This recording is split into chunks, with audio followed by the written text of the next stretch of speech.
Let's cross now to James Dorsey, who is in Singapore. He's a senior fellow at the S. Rajaratnam School of International Studies at Nanyang Technological University. Good to have you on the program with us. This blockade has been in place for 3.5 years now. What do you think led to this deal being reached?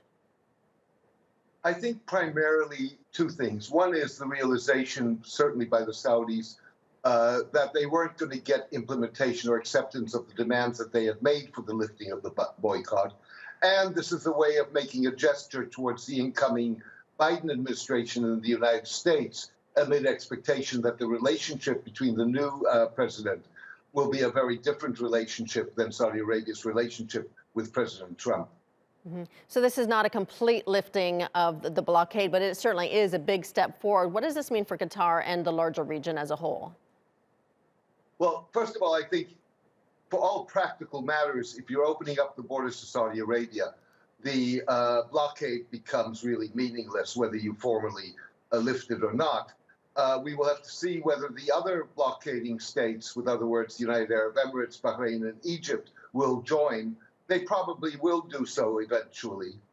And finally, if you look at what we know of the deal, what the Saudis get is primarily, indeed, hopefully a better relationship with the United States. They did not get their demands. And what the Qataris paid for that is very little.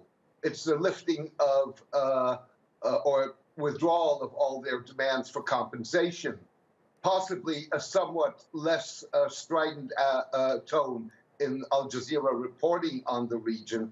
And then there's a very vague formula, which I don't think anybody really knows what it means, which is not endangering each other's national security. So this is basically Qatar, after 3.5 years, coming out of this, having proven that it can sustain a boycott like that.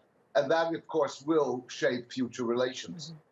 I just want to point out to our viewers real quickly what we're looking at. We're looking at the Al Ula airport in Saudi Arabia as Gulf leaders are arriving ahead of the Gulf Cooperation Council summit, which is taking place today. And we are expecting to see that deal officially signed there today. James, what impact has this had on the Gulf Cooperation Council and how it might resolve tensions in the future? Well, it obviously opens the door to some sort of reconciliation. That's going to take time. It's going to take time in terms of reestablishing confidence. This was a conflict that not only hit the sides politically, but it also hit particularly the Qataris, but also the Saudis socially. I mean, you have very strong family connections, people going back and forth over the border, whose lives were disrupted by virtue of the fact that they could not travel. So this is going to be the beginning of a process, but nonetheless, it's an important beginning. As far as the demands that were made of Qatar that were required for the blockade to be dropped, I know that those demands now have been pulled back. But what, if anything, has changed in the last 3.5 years that led to this blockade in the first place? Frankly, very little. The Turkish base remains in Qatar. Qatar maintains relations with Iran. Al Jazeera continues to broadcast it as it has in the past.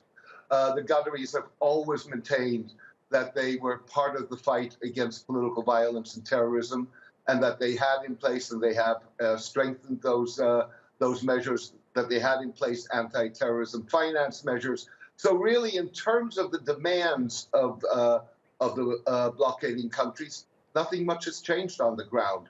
Perhaps that a few people who were resident in Qatar in the past, members of the Muslim Brotherhood, are now resident in Istanbul and elsewhere.